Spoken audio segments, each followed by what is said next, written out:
All right. Good afternoon, everybody. Welcome back to another live show of the Total CEO. Vinnie Fisher here, the CEO of Fully Accountable, bringing you once again Total CEO.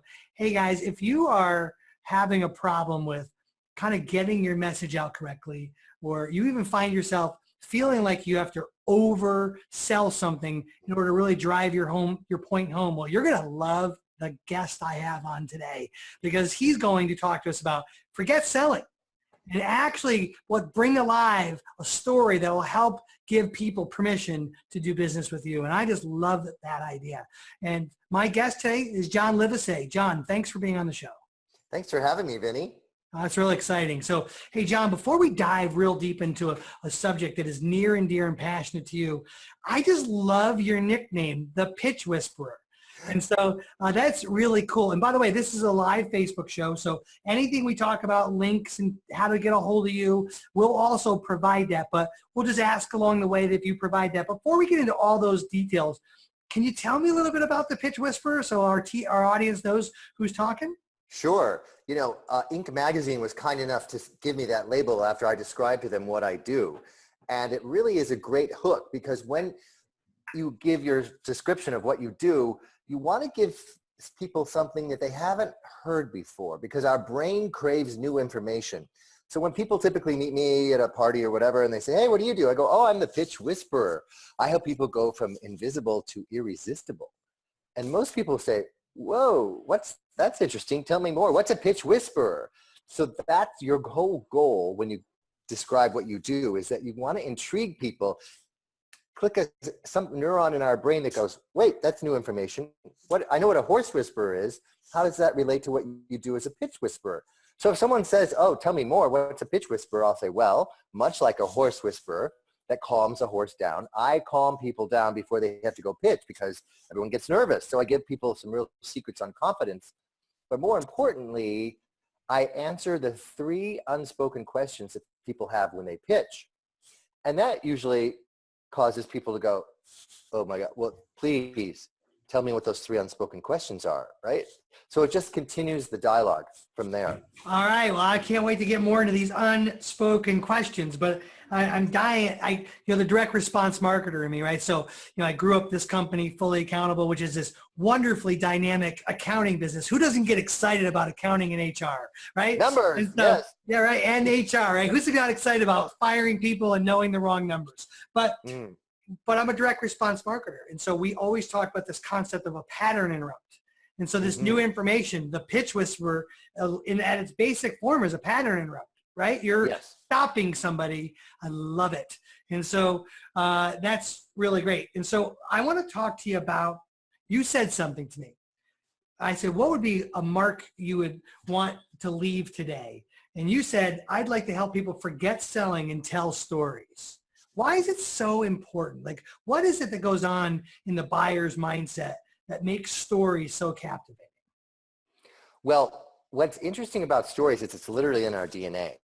In the caveman days, we sat around the glow of a fire talking about stories, and that's how information was passed down. And now we sit around the glow of PowerPoint presentations, typically when you go in to pitch for a new client or to pitch to get funded, whatever it is, or even pitching to recruit somebody. You have to usually tell a story that grabs their attention. Our brains are wired to remember stories much more so than numbers. So even though you're the accounting people, you can still frame the numbers in a story that gives people an emotional connection, because when you get into how our brain works, there's the left side of the brain typically that's associated with numbers and how something works and analytical. And the right side of our brain is all imagination, storytelling. That's where people buy emotionally and then back it up with logic. So if you're going in to buy a fancy sports car, pretty sure they're not going to talk about miles per gallon.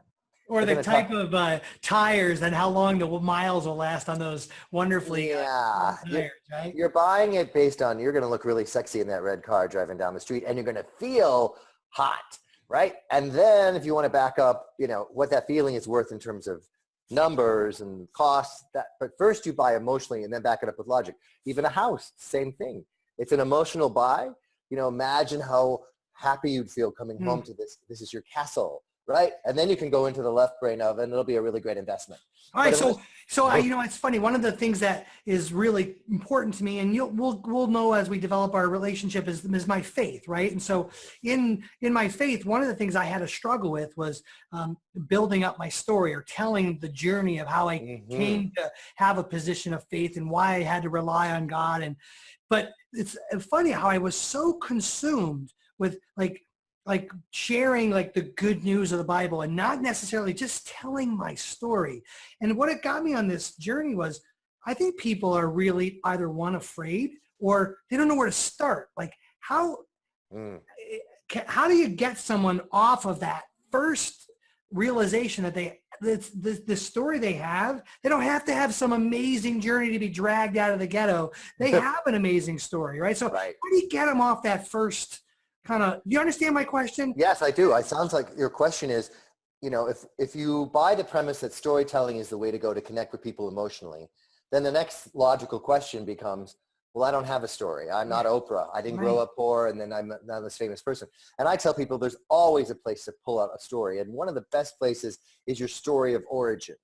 So when you tell people, this is where I came from, this is the challenges I faced, and we take everyone on the hero's journey, no matter how big or small that, because there's obstacles that happen on a hero's journey, people that helped you.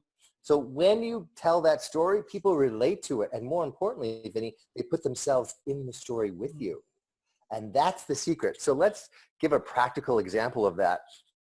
So if people say, one of the best ways to get people to become your client, your customer, is to tell them a quote case study. Just the word study sounds boring to me.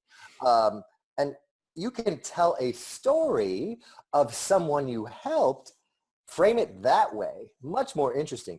Vinnie, I was working with a guy named Tony, and he reminds me a lot of you. He was struggling with trying to figure out how can he make what he does sexy and appealing and motivate his team to feel proud of where they're working. And I helped him craft an elevator pitch that not only works when he meets people out in the world, that he makes them excited to talk about what he's doing, but it also makes the team that he has really inspired to be proud of where they work, because now they have a story that describes a bigger picture of who they're helping. And if that sounds like the kind of journey you'd like to go on, then perhaps we could discuss how I could do the same for you. That's cool. Yeah, it's much more engaging, right? Like, so I've been able to drag on to Tony, the drug dealer, and and get his story and understand it and anchor, right? So I'm able to anchor to something. Yes, right. And just to jump back to what you said about your faith, part of what makes the Bible so long lasting is the stories. Right. And so when you look at the stories, you go, oh, what's the lesson of the prodigal son? Have I ever had a conflict with my parent? Right? You put yourself in that story. Or if you have children, you have children. Right? Jesus was like, right, we're like, how do you give him an equivalent of intelligent, right? Like he told stories because he knew those were engaged. That is really, thanks, man. That is really great for me. I don't know if it's going to help anyone else, but you helped one soul today. That's mine. Good. Well, good. Because then now you start describing why you're so passionate about your faith, and you tell a story about yourself pre and post, or when you were depressed or sad or confused or frustrated, or all the feelings that everyone goes through in life, and how you were inspired by a story that you read, and how that's why, that's where it got, other people, you tell a story of somebody else who maybe lost their faith, whatever it is that gets you re-triggered to go. So when I start to doubt, I go to, this is my favorite story and here's why. And when I was struggling with this story inspired me. And now I have my own story of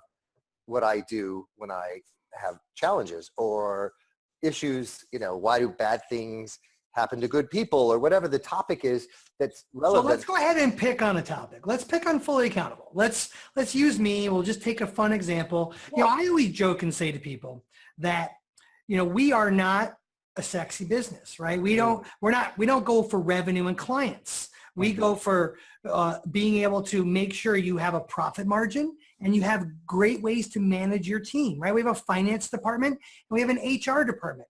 Well, so we would deliver this done for you service for a couple of years.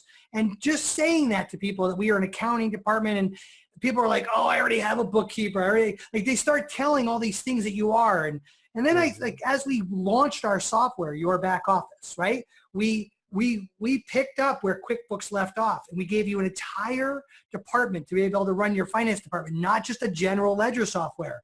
And still, the general business owner wants the result. They don't want to know that they're happy to know that their accounting professional in their office or the external person servicing is going to be equipped. But this gets super boring real fast. And then we did this really cool thing. We turned on the exact same thing in an HR department, and we built the only tool that I know exists for small businesses where you have a finance and HR department, and they communicate and they give you the resources to run both of those departments. And what we learned is that a small business doesn't have the resources, let alone for the person or for these departments. And we've solved the department problem, and we've made it 2 for 1 in the person. And so we have this great thing, and everyone's like, yeah, so you just like doing my accounting? It keeps boiling down to that. Okay, so let's break that down, because I love doing this, because I think everyone who's watching and listening will start to be able to take these away. So when you describe what you do, you want to answer 2 questions. Who do you help, and what problem do you solve? So for example, I help people go from confusing people with their pitch to giving clarity. I help people going from boring to inspiring. Oh, guess what? You just said people find what you do boring. So maybe I have something for you, right? And I help people who stumble through the pitch to soar through it with confidence. So so you see how there's a journey there? So we want to come up with ways to say, you know what? We at Fully Accountable help people who are struggling with know their numbers, to staying profitable, understand right? their cash flow, know the margin of the business. Yeah. So, but we want to get a bigger picture, right? Yeah, you're right. So you want to so the goal here is to tug on the heartstrings to get them to open their purse strings to see why they need you, and not talk about the analytics. So we could say something along the lines of, did you know that a lot of small businesses go out of business for 1 of 2 reasons? Either they run out of customers or they run out of cash flow. Imagine if there was a way that your profit margins could be steady, that would give you peace of mind when you go to bed, knowing you're not going to have to lay off people, but instead could actually have a way that you would know exactly the right time when your cash flow was strong, that you should hire another person. Because if you hire somebody too late, then there's a problem, because that person's overwhelmed and they can't fix things. If you hire somebody too early, you can't afford their salary. So the importance of having the financial and the human resources part integrate and talk is what gives you as the owner peace of mind that you're hiring people at the right time, because we know it's all about the right team. That's John. That is gold. So let's take a deep breath, because everyone needs to hear this for a second. So if I wanted to find John Livesay, where would I go? JohnLivesay.com. Or and so that's LIVESAY.com? Yes.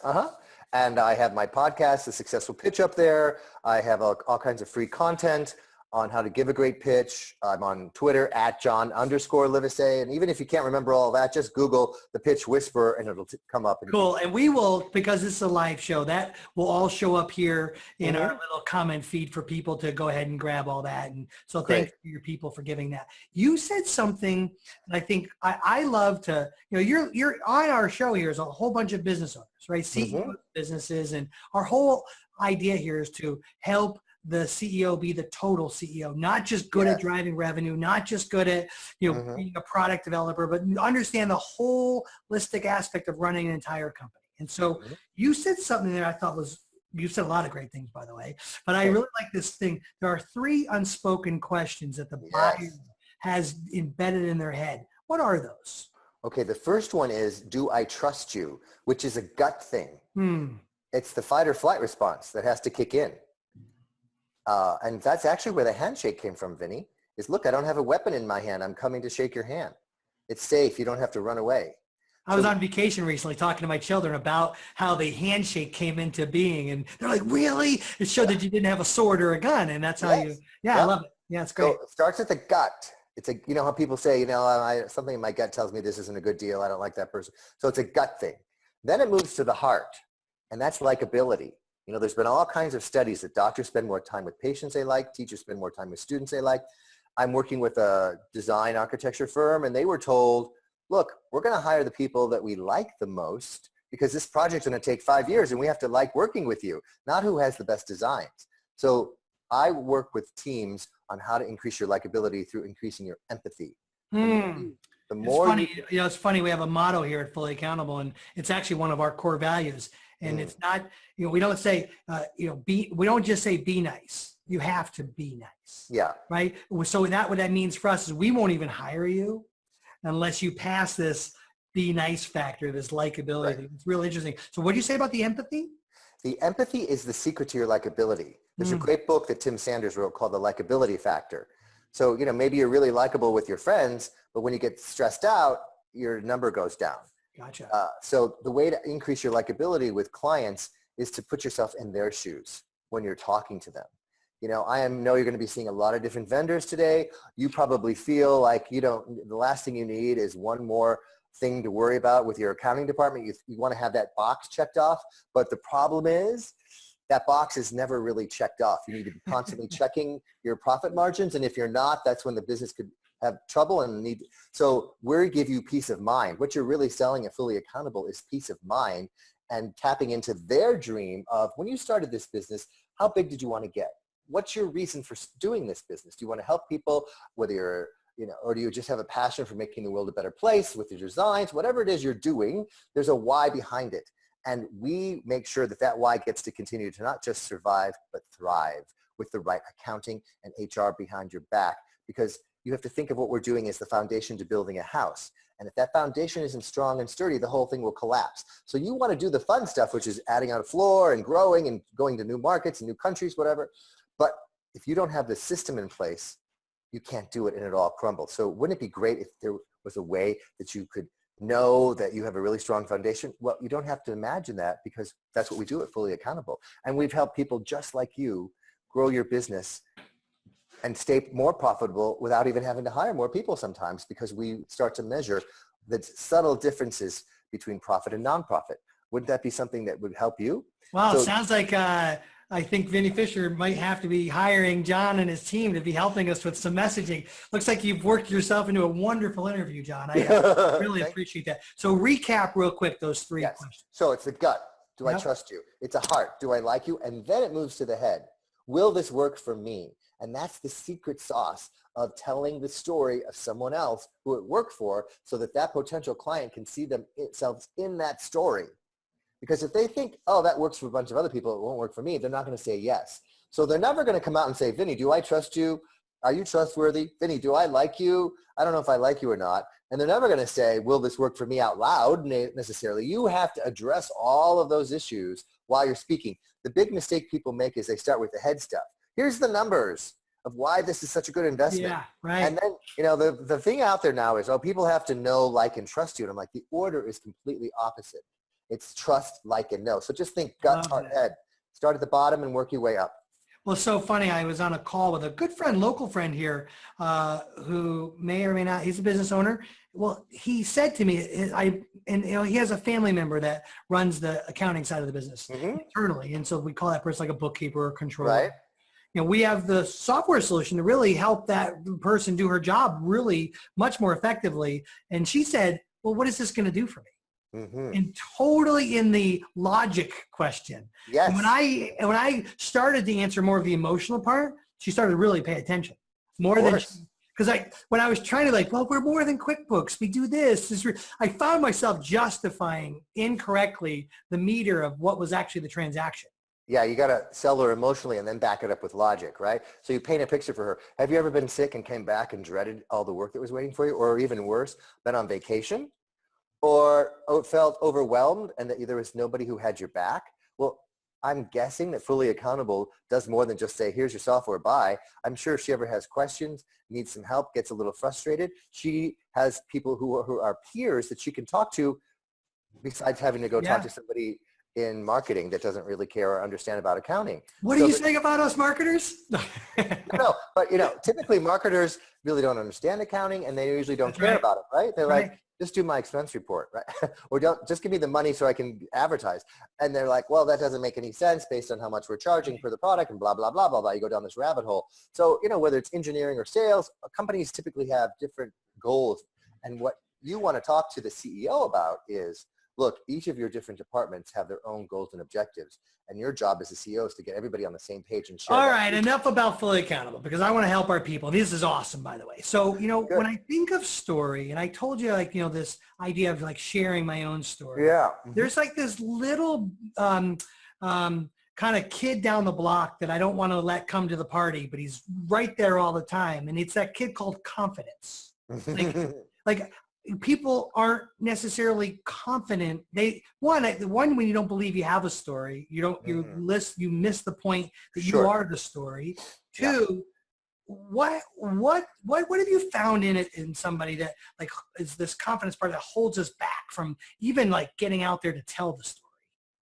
Well, if you don't have confidence, you are unprepared. Arthur Ashe said the key to success is confidence. And the key to confidence is preparation. So the first tip is just prepare. Think about what you're going to say and practice your story in front of not just your friends and coworkers, but strangers to get their feedback and see if what you're saying confuses them or you lose them or you bore them.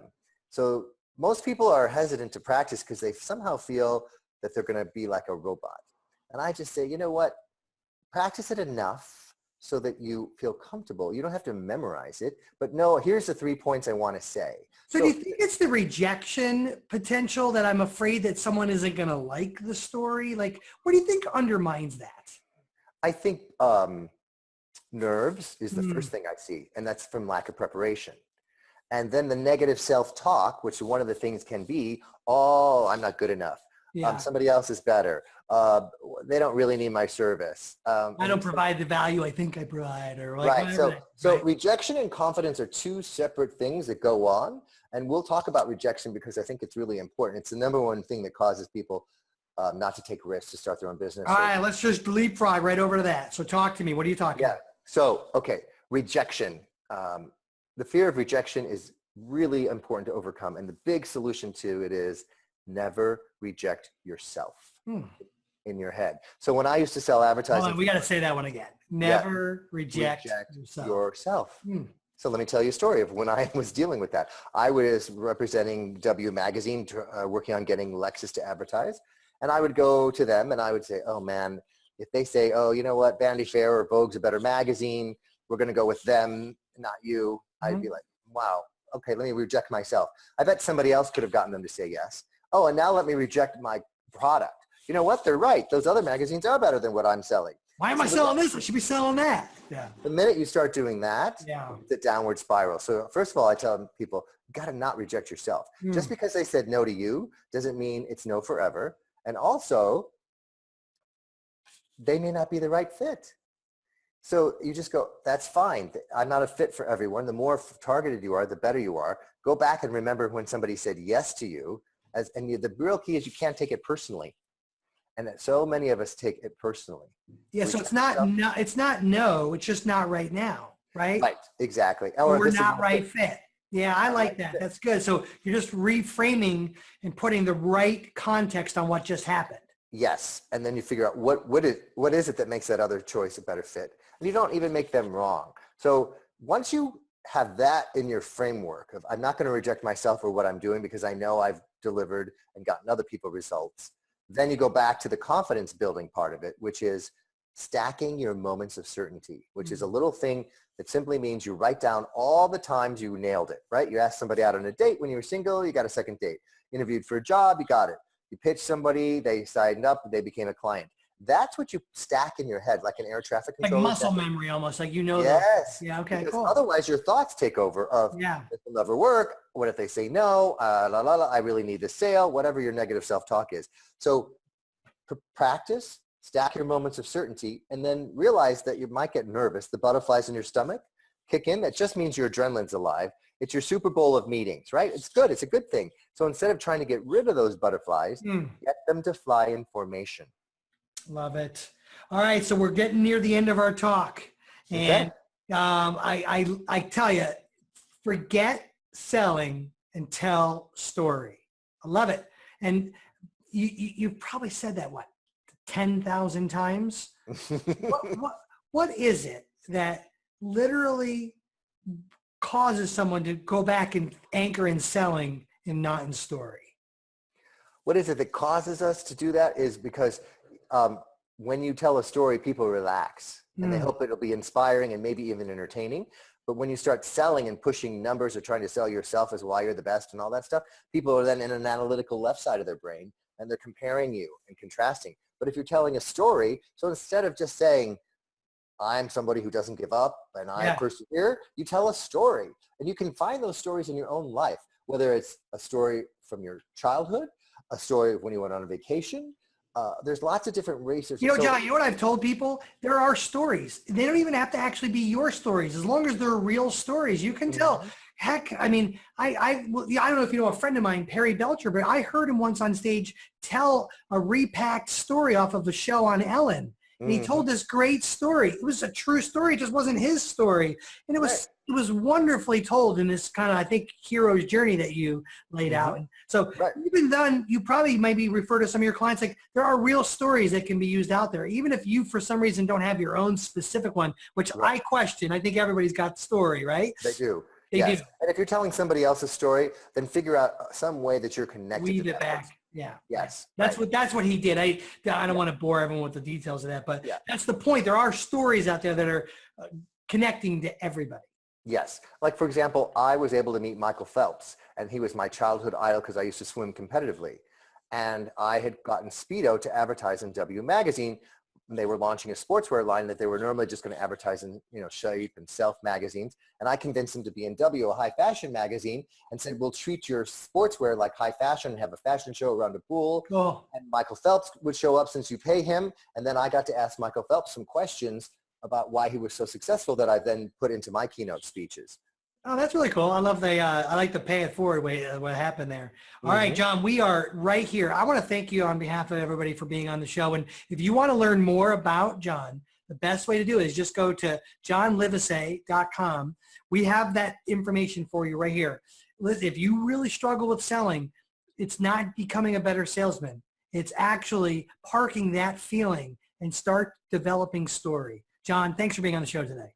Thank you, Vinny. Yes, become a better storyteller, not a better salesperson. Love it, dude. Thanks a lot. Have a great day.